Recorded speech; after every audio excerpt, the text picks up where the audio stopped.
안녕하세요. 자유교회 이진우 목사가 보내드리는 아침 묵상입니다. 오늘도 예수 그리스도의 향기를 내는 복된 하루가 되시길 바랍니다. 2월 3일 화요일 아침 묵상입니다. 오늘은 죽음을 아는 자만의 축복이라는 제목으로 전도서 9장 5절로 6절의 말씀 묵상합니다.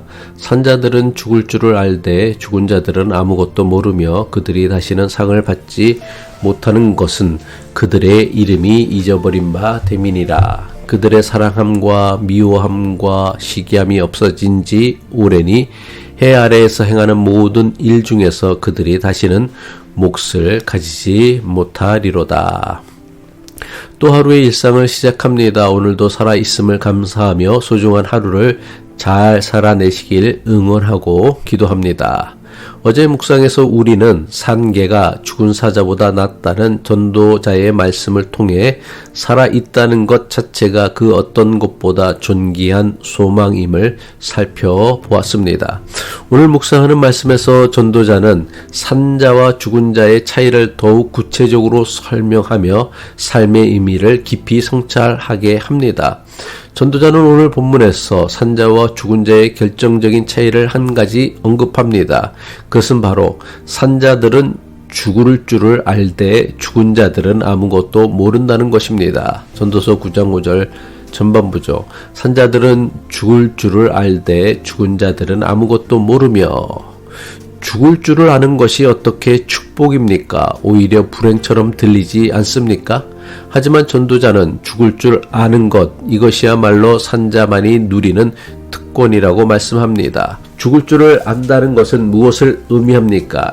이것은 단순히 죽음이라는 사실을 아는 것 이상입니다. 죽을 줄을 안다는 것은 삶이 유한하다는 것을 의식한다는 뜻입니다. 내게 주어진 시간이 무한하지 않다는 것을 깨닫는 것입니다. 죽을 줄을 안다는 것은 오늘을 귀하게 여기게 만듭니다. 영원히 살 것처럼 오늘을 낭비하지 않게 합니다. 죽을 줄을 안다는 것은 삶의 우선순위를 정하게 합니다. 무엇이 정말 중요한지, 무엇을 먼저 해야 하는지 분별하게 만듭니다. 만약 우리가 영원히 죽지 않는다면 오늘 하루를 대충 흘려보내도 내일이 무한히 남아있기에 삶의 긴장감도 의미도 사라질 것입니다. 죽을 줄을 안다는 것은 역설적이게도 오늘 내가 어떻게 살아야 할지를 결정짓는 가장 강력한 동기가 됩니다. 이것이 전도자가 말하는 산자의 지혜입니다. 반면 전도자는 죽은 자들의 상태를 설명합니다. 죽은 자들은 아무것도 모른다고 말합니다. 죽은 자들은 아무것도 모른다는 것은 무엇을 의미합니까? 이것은 죽은 자들이 더 이상 해 아래의 삶에 참여할 수 없다는 뜻입니다. 죽은 자들은 아침 햇살이 얼마나 따뜻한지 모릅니다. 사랑하는 사람의 미소가 얼마나 아름다운지 모릅니다. 맛있는 음식이 얼마나 기쁨인지 모릅니다.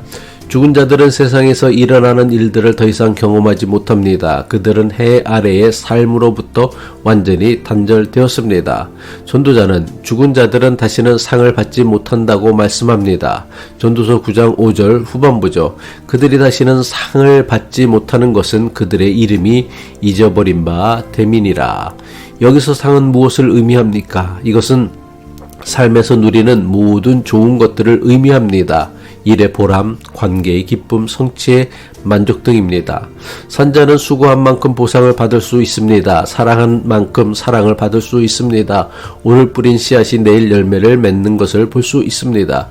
하지만 죽은 자는 이 모든 것으로부터 단절됩니다. 죽음은 내가 수고하여 누릴 수 있는 모든 보람과 기쁨의 통로를 차단합니다. 전도자는 계속해서 죽은 자들의 상태를 설명합니다. 그들에게는 사랑함과 미워함과 시기함이 없어졌다고 말씀합니다. 전도서 9장 6절 전반부죠. 그들의 사랑함과 미워함과 시기함이 없어진 지 오래니. 여기서 주목할 점이 있습니다. 전도자는 왜 산자가 누리는 축복에 대해 사랑만이 아니라 미움과 시기도 포함하여 말씀할까요? 이것은 매우 의미심장합니다. 전도자는 삶의 현실을 있는 그대로 말합니다. 삶에는 긍정적 감정만 있는 것이 아닙니다. 우리는 사랑도 하지만 때로 미워하기도 합니다. 감사하기도 하지만 시기하기도 합니다. 이것이 인간의 솔직한 모습이며 이런 것들이 인간을 힘들게 합니다. 하지만 전도자의 놀라운 통찰은 비록 부정적 감정일지라도 그것을 느낄 수 있다는 것 자체가 살아있다는 증거라는 것입니다. 미워할 수 있다는 것은 아직 관계 안에 있다는 뜻입니다. 시기할 수 있다는 것은 아직 무언가를 열망한다는 뜻입니다. 물론 우리는 미움과 시기를 극복해야 합니다. 하지만 죽은 자는 극복할 기회조차 없습니다. 산자만이 변화할 수 있습니다. 전도자는 마지막으로 해 아래에서 행하는 모든 일 중에서 죽은 자들에게 돌아갈 몫은 영원히 없다고 말씀합니다. 전도서 9장 6절 후반부죠. 해 아래에서 행하는 모든 일 중에서 그들이 다시는 몫을 가지지 못하리로다. 해 아래 행하는 모든 일 중에서 죽은 자들에게 돌아갈 몫이 영원히 없다는 것은 무슨 뜻입니까? 이것은 죽은 자들이 더 이상 이 세상의 삶에 참여할 수 없다는 뜻입니다. 그들은 일할 수 없고 사랑할 수 없고 즐길 수 없습니다. 산자는 오늘 해야 할 일이 있습니다. 만나야 할 사람이 있습니다. 나누어야 할 사랑이 있습니다. 이것이 산자의 몫입니다. 하지만 죽은 자는 이 모든 것으로부터 영원히 단절됩니다. 다시는 돌아올 수 없습니다. 다시는 기회가 없습니다. 전도자의 말씀 앞에서 우리는 이렇게 물어야 합니다. 오늘이 내 인생의 마지막이라면 나는 무엇을 할 것인가? 누구를 만날 것인가? 무엇을 말할 것인가? 우리는 모두 한 번도 살아본 적 없는 오늘이라는 미지의 세계를 주님과 함께 걷고 있습니다. 내가 죽을 존재라는 정직한 자각 위에서 오늘 내게 주어진 모든 감정과 수고를 하나님의 선물로 누리십시오. 그것이 헛된 세상을 가장 의미 있게 살아내는 지혜입니다. 기도드리겠습니다. 영원하신 생명의 하나님 아버지, 우리에게 죽음을 의식하며 살 수 있는 지혜를 주셔서 감사합니다. 죽을 줄을 안다는 것이 두려움이 아니라 오히려 오늘을 더 소중히 여기게 하는 축복임을 깨닫게 하옵소서. 오늘 우리에게 주신 몫을 감사히 누리게 하시고 해야 할 일을 내일로 미루지 않게 하옵소서. 사랑할 수 있고 일할 수 있고 심지어 고민할 수 있다는 것이 모두 살아있기에 누리는 특권임을 기억하게 하옵소서. 부활과 생명 되신 예수 그리스도의 이름으로 기도드립니다.